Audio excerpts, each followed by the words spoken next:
ओसार पर जाय छै, ओसार पर माय सिर के पटकई अजार बेजार कौन।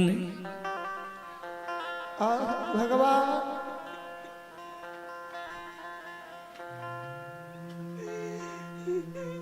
ज्योति बाबा की मां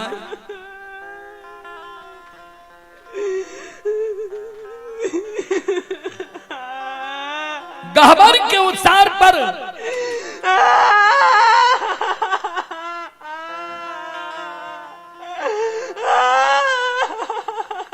सिर के पटके हजार बेजार कौन हो ठाकुर जी।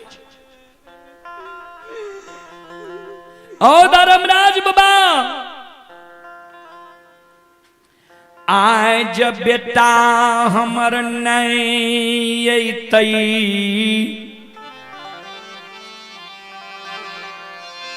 आए पोपी नगरी में अन्याय भै जैतई। भगवान आज जब बेटा हमर नहीं अते, हमर पुतहुआ रानी हमारा बेटा के दिन के गिने हेते, पुतहुआ रानी समझ जेते जे आब हमर स्वामी ए दुनिया में जिंदा नहीं छे। हमर पुतहुआ रानी हमरा घर से निकल जेते, पर घर जाकर शादी विवाह कर लेते, हमरा घर के मान मर्यादा के भूल जेते।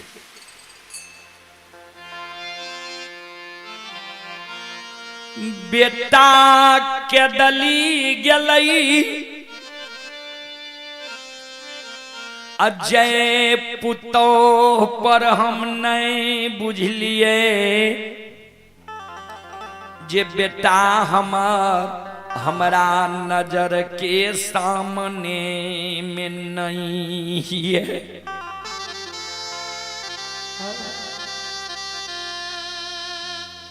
बेटा के दिली गले, बेटा के बदला बेटा बन के हमर पुतोह रहले, पुताऊ के प्रसाद हम कहिए नहीं बुझलिए जे हमर बेटा हमर नजर के सामने में नहीं है। भूख लागल पुतोह हमरा भोजन दलक, प्यास लागल पानी दलक, वस्त्र गंदा भेल साफ क्या दलक। ठाकुर जी मुंह लाग के हमर पुतोह सब दिन बैठल हमर सेवा क्या दलक। पुतोह के प्रसाद कहिए नहीं जान लिए जे हमर बेटा हमर नजर के सामने में नहीं छे। आज बेटा नहीं अतई, पुतहुआ रानी हमरा घर से निकल जैतई, पर घर जाके शादी विवाह कैल। भगवान ओ धर्मराज बाबा नहीं दोसार बेटा ये, नहीं दोसार पुतोह हुए, आके कारण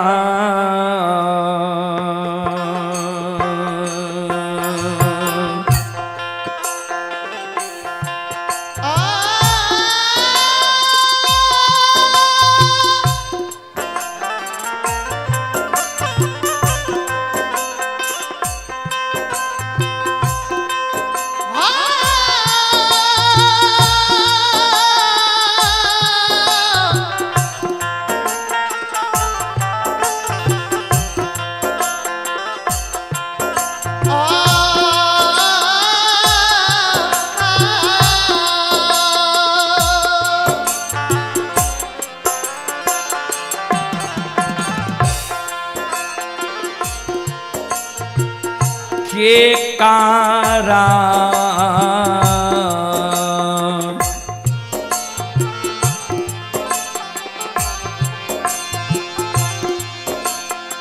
सुरातिया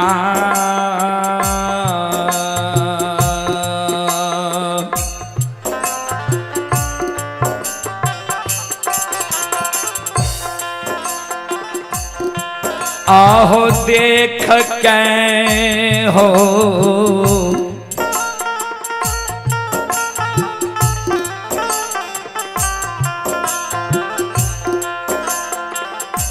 ठाकुर जी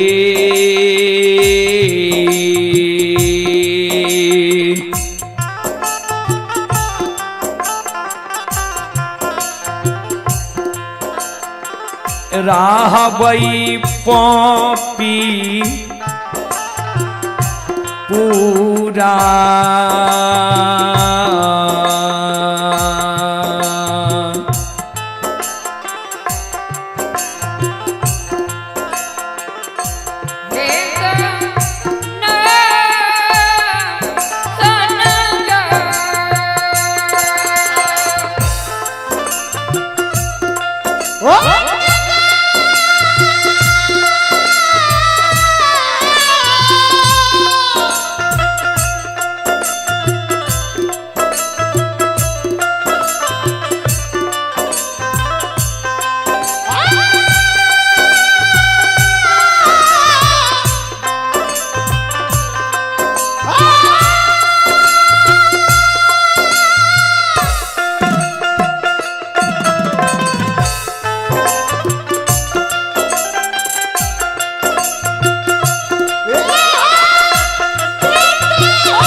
आइए पुरस्कार की ओर।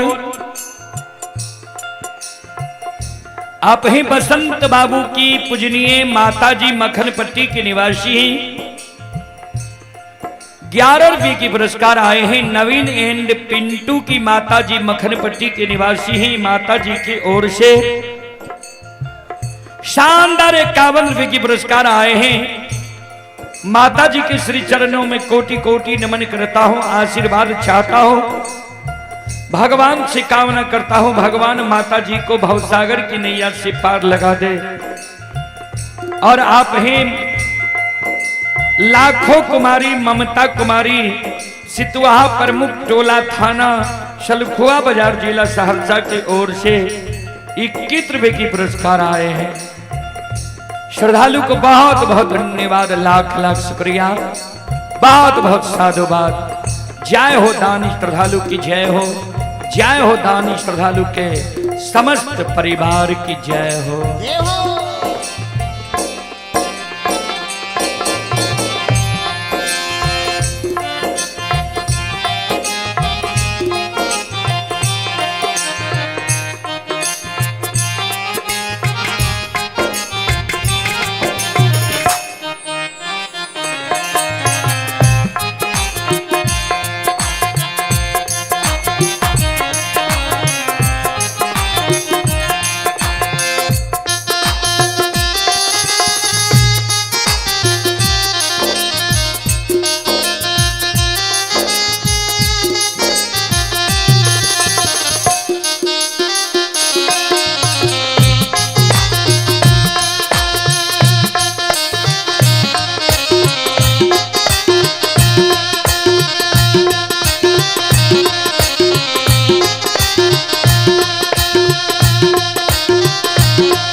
श्रोता बाबू, ज्योति बाबा के माज काने रे गहवर के ओसार पर माय काने पुतौ से छीप के गहवर के ओसार पर ज्योति बाबा के धर्म पत्नी काने सास से छीप के घर में जिस सास हमर कानब ने सुन लिया। श्रोता बाबू,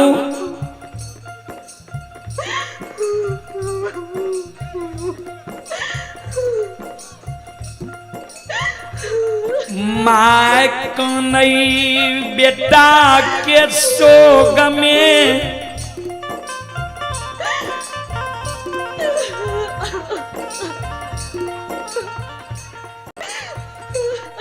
ज्योति बाबा के धर्म पत्नी कनई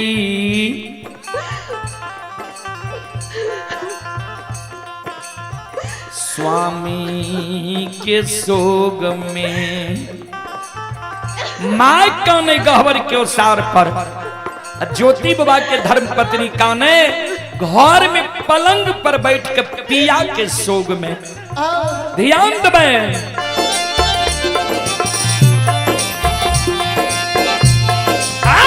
यो धर्म के लीला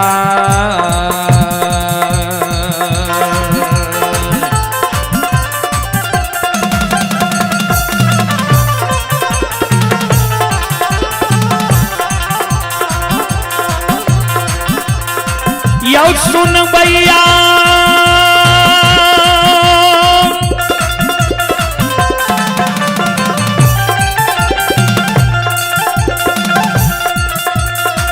मैया बहिन सब ये धर्मा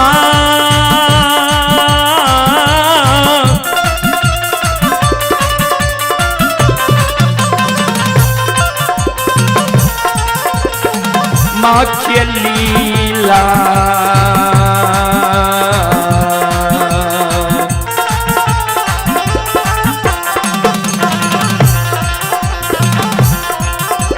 अपार छैयो सुन भैया बाबा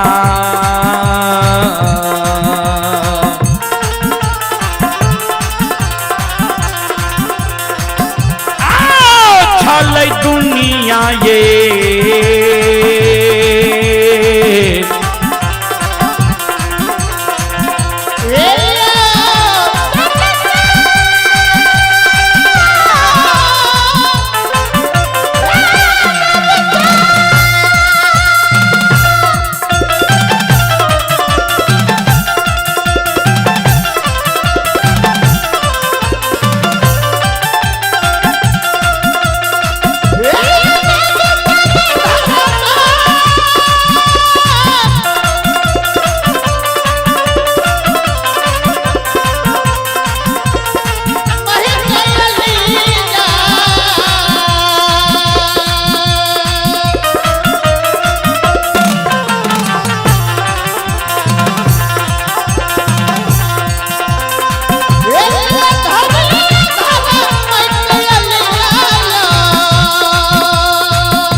पुरस्कार की ओर आप ही संत शिरोमणि श्रोता बंधु राम स्वरूप यादव की सुपुत्र रंजित यादव सुपुत्र कृष्णा कुमार मखनपट्टी के ओर से 21 रुपए की पुरस्कार आए हैं। और आप हैं मंचुन कुमार पिता विजय यादव मखनपट्टी वार्ड नंबर 11 सुपौल के ओर से शानदार 40 रुपए की पुरस्कार आए हैं। श्रद्धालु को बहुत बहुत धन्यवाद, लाख लाख शुक्रिया। दीपक कुमार विद्यार्थी के ओर से शानदार 11 रुपए की पुरस्कार आए हैं। श्रद्धालु को बहुत बहुत धन्यवाद, लाख लाख शुक्रिया, बहुत बहुत साधुवाद। जय हो दानी श्रद्धालु की जय हो, जय हो दानी श्रद्धालु के समस्त परिवार की जय हो।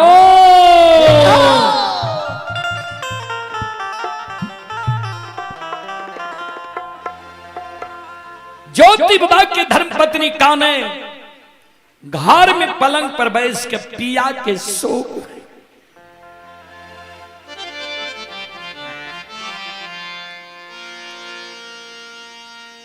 ज्योति बाबा के धर्म पत्नी कानई भगवान हो,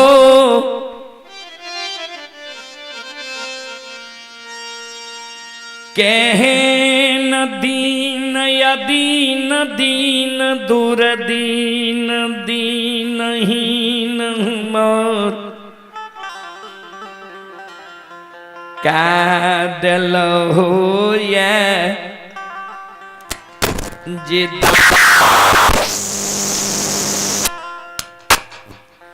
दाए माय दीन दुरागमन करा कया वही छई, नैहर में सुख मौज करई, सासुर में सुख मौज करे छे। हम दुरागमन करा कर नैहर से सासुर अलिए, 2 दिन सासुर अला भेले, हमरा स्वामी के कंचन शरीर हेर के कोरिया निर्माण क्या के 12 बरस के लिए केदरी जंगल ले गेल। तैयो वहाँ स्वामी पार धीराज बहन कै रहलिए, मन में रही जई दीन 12 बरस पुरतही, ओई दीन स्वामी अवश्य आय हमारा स्वामी के 12 बरस पूरे छ भगवान, अभी तक हमर स्वामी ने लय। ठाकुर जी वही न तई पोपी नगरी के दाय माय हमरा कलंक दै छै जे ई पपनिया कोन पाप कर्म कैलकै जे एहि घर अइते एकरा पुरुष के कोढ़िया शरीर भए गेलै, 12 बरस के लिए केदली जंगल चलि गेलै। आय जब स्वामी नहीं अते तब कते कलंक नगरी के दाय माय हमरा देते।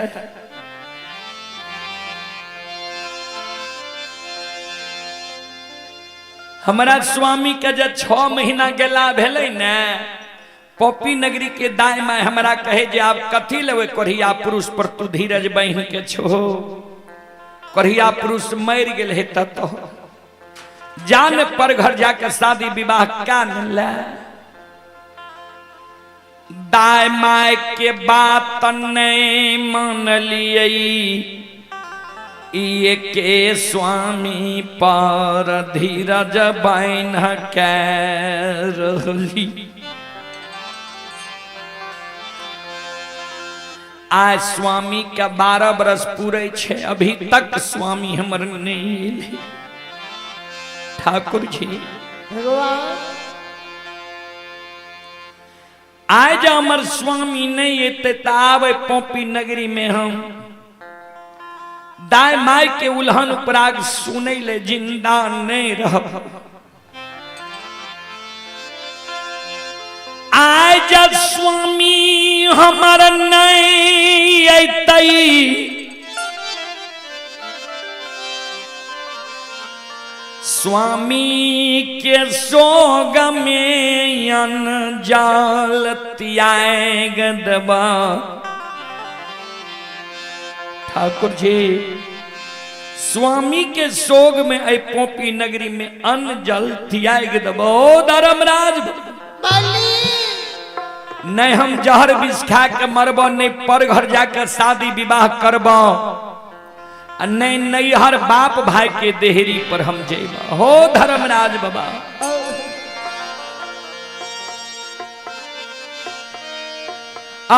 पिया बाखे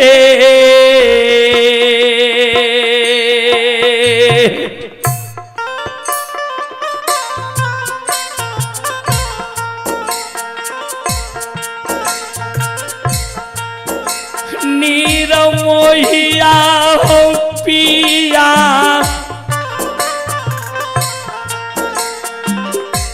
बाखे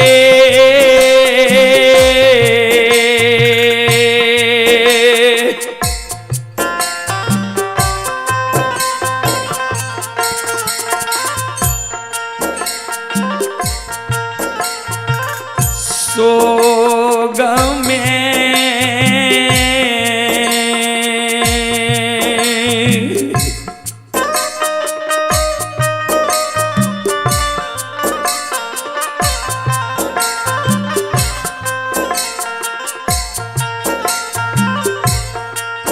हे हो मैरिए जय बहो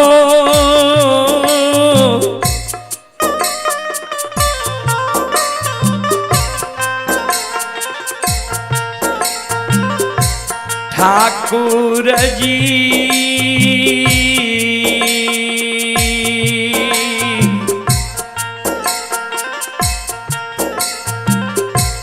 मर जाइब पापी पूरा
आइए पुरस्कार की ओर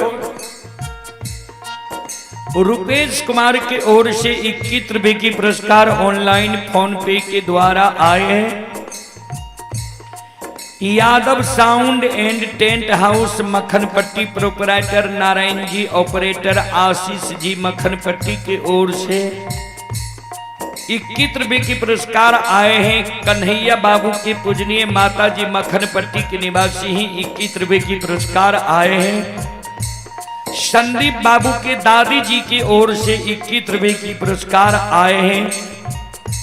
प्रदीप कुमार डुमरा की ओर से 21 रुपए की पुरस्कार आए हैं। बालेश्वर बाबू के पोती ही सोनाक्षी कुमारी मक्खनपट्टी के ओर से 21 रुपए की पुरस्कार आए हैं। मोहित कुमार व छोटा भाई मानव कुमार सुपौल जिला स्तरीय अंडर 14 क्रिकेट टीम के खिलाड़ी ही मक्खनपट्टी की ओर से शानदार 51 रुपए की पुरस्कार आए। श्रद्धालु को बहुत बहुत धन्यवाद, लाख लाख शुक्रिया, बहुत बहुत साधुवाद। जय हो दानी श्रद्धालु की जय हो, जय हो दानी श्रद्धालु के समस्त परिवार की जय हो।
ज्योति बाबा के धर्म पत्नी जी काने रहे घर में पलंग पर बैठ के।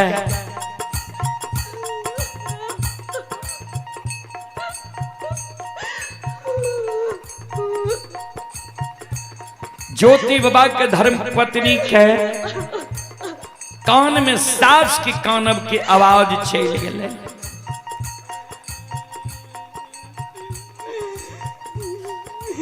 सास जी काने रहे,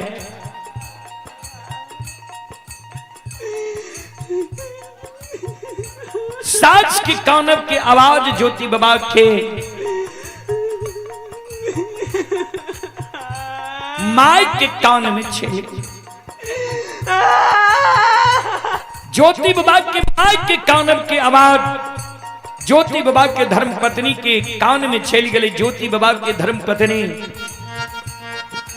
अपन आंसू के पोंछ ले। ध्यान देवे, ये दौड़ ले ये दो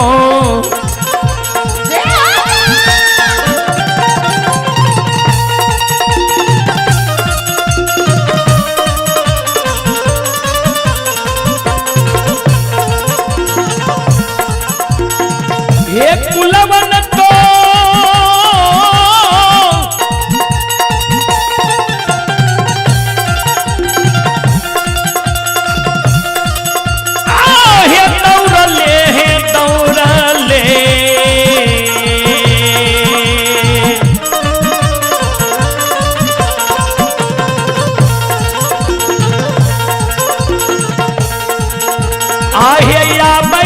कुलवन तो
दौड़ल ज्योति बाबा ये धर्म पत्नी सास लगा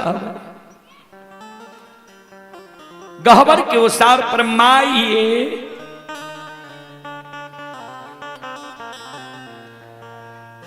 किया यहाँ के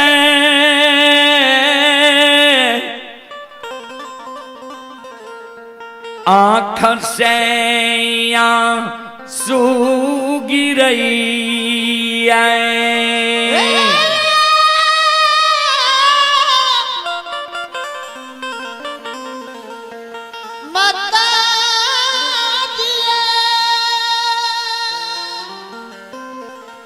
आइए मक्खन पट्टी के निवासी हैं जयप्रकाश बाबू के सुपुत्री प्रियम कुमारी। जयप्रकाश बाबू के सुपुत्री ही प्रियम कुमारी के ओर से 11 रुपये पुरस्कार आए हैं। आशीष कुमार के ओर से 11 रुपये पुरस्कार आए हैं। श्रद्धालु को बहुत बहुत धन्यवाद, लाख लाख शुक्रिया, बहुत बहुत साधुवाद। जय हो दानी श्रद्धालु की जय हो, जय हो दानी श्रद्धालु के समस्त परिवार की जय हो, जय हो।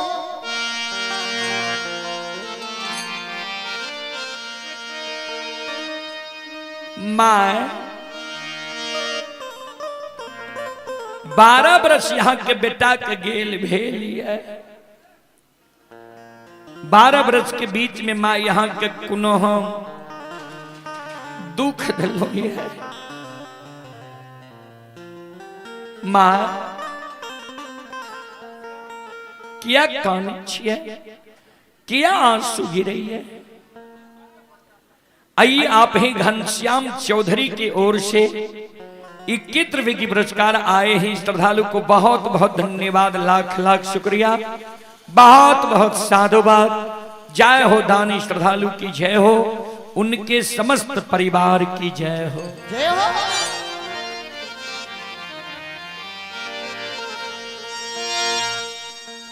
हे ये मां 12 बरस यहाँ के बेटा का गेल भेल ये। 12 बरस में कोनो दुख मां यहाँ के दिलों ये कि समय से यहाँ का भोजन नहीं दिलों, कि जल नहीं दिलों, कि वस्त्र नहीं साफ क्या दिलों ये, कि यहाँ के सेवा नहीं क्या दिलों ये, कि अभागिन के मुंह से कोनो कठोर वचन माय निकल गए जे यहाँ आए गहवर के उसार पर आब के छीप के जार बेजार काने छिए।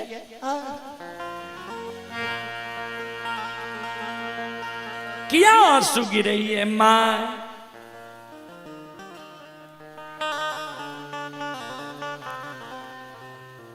पुतहुआ रानी के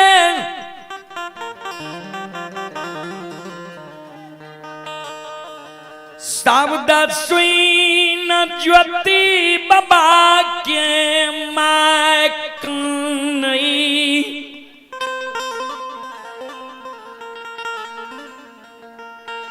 कुलवनती के कहई आए रही रही हमरा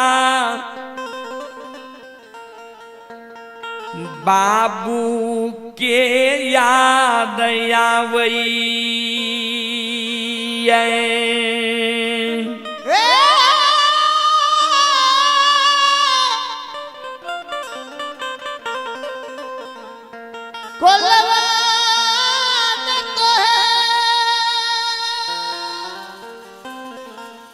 रहे रहे हमरा बाबू के याद आवई। आवनई धीरा जबानल जाइए, आबने लागई छई बेटा के दली से तई।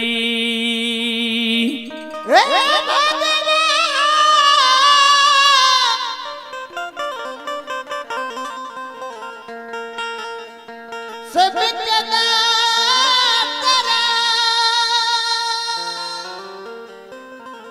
श्रोता बंधु,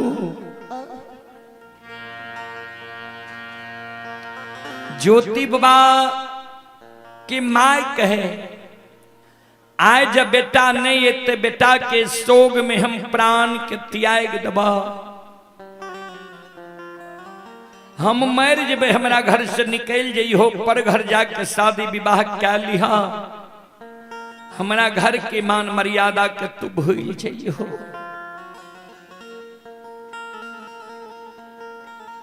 ज्योति बाबा के धर्म पत्नी सास के कहे माँ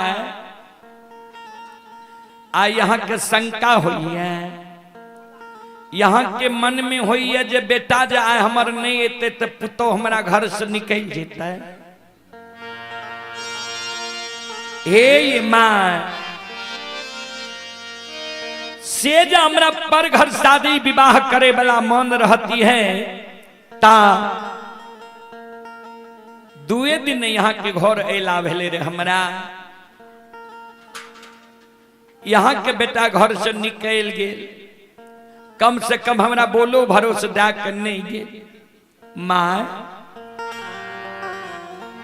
जो यहाँ अधैर्य होई छिए त आइ गहबर के ओसार पर हम संकल्प लै छी,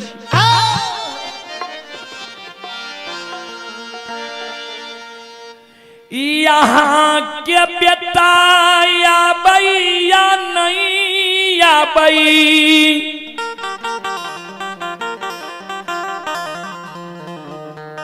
जा तक यहाँ जिंदा रहबई, यहीं के चरण के सेवा क्या के जवानी उम्र के हम बिताल वही।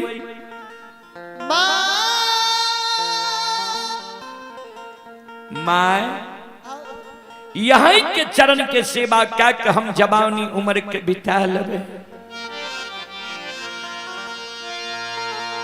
यहाँ के मन में हुई है बेटा जो हम रहती है बेटा के नजर के सामने में मर जेती है, बेटा लाल पियर के फर की डोली पर सुता का कंधा पर चढ़ा कर शमशान ले जाती है। ये माँ यहाँ जब मर जेब यहाँ के बेटा जब नहीं आत हम लाल पियर के फर की डोली बना के वही पर यहाँ के सुता के हम अपना कंधा पर चढ़ा कर शमशान ले जाए। यहाँ के मन में हुई है जे बेटा रहती है तो मुंह में आग देती है। माँ बेटा तो बेटा है छे, बेटा से कम पुतोह नहीं हो छे। बेटा जो यहाँ के नैया सात बंधन के हम ऊक बना लेबे, अचरा को पिन पहिर लेबे, यहाँ के उत्तर दक्षिण के आंची में सोला देव। माय जना बेटा घूम घूम के माय बाप के मुंह में आग दे छे। हे ये सासु माँ, हे ये मेरी मैया से मैयो हे ये घुमी ये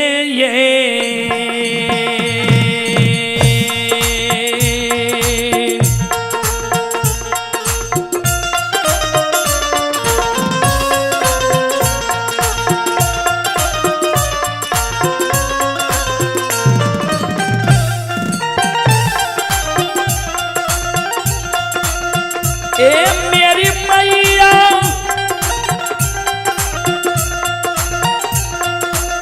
ये घूमी ये घूम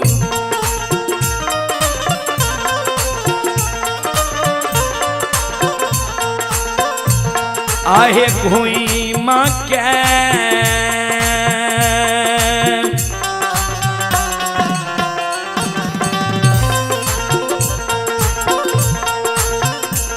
ये है अगिया देबहे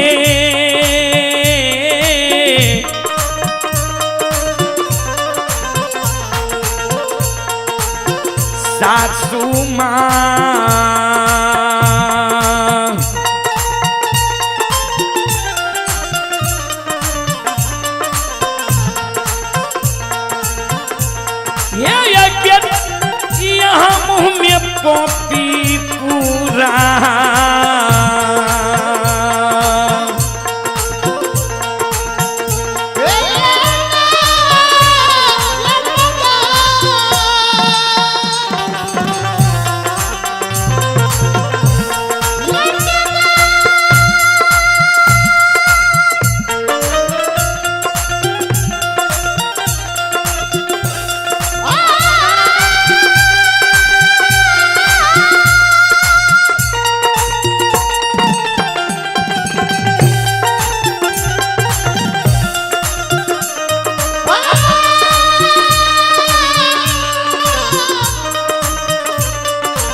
आइए पुरस्कार की ओर रामचंद्र यादव के पोता सोनू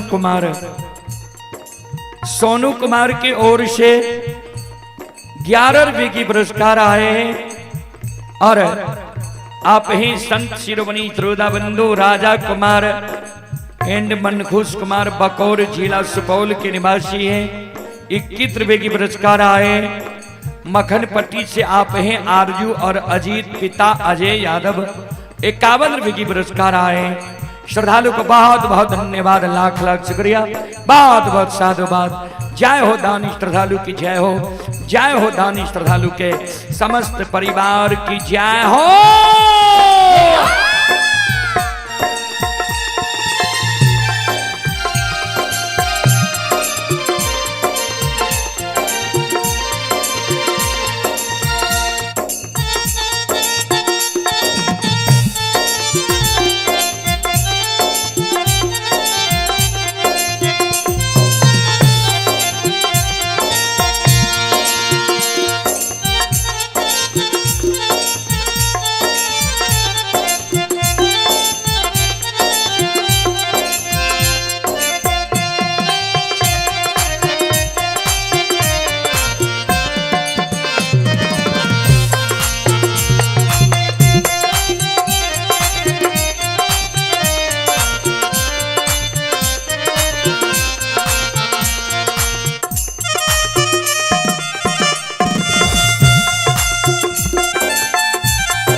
ध्यान दो श्रोता बंधु,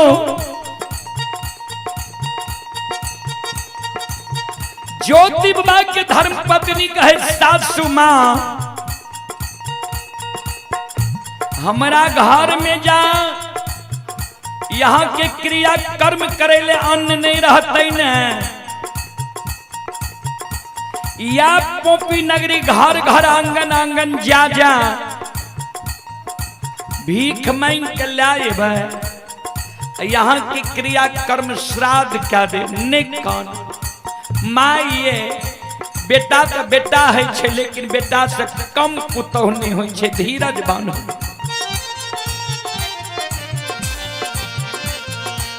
ए अम्मा, यहाँ के बेटा भगवान के भक्ति करे लेने के लिए विश्वास करियो,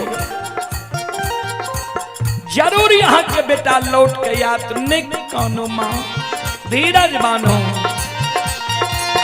ये बनी ये दिल में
माइये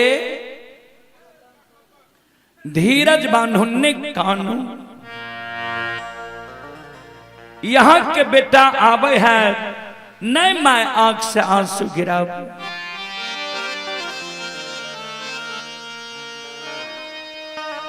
ज्योति बाबा के मां पुत हुआ रानी के शब्द सुन के धीरज बांध लई।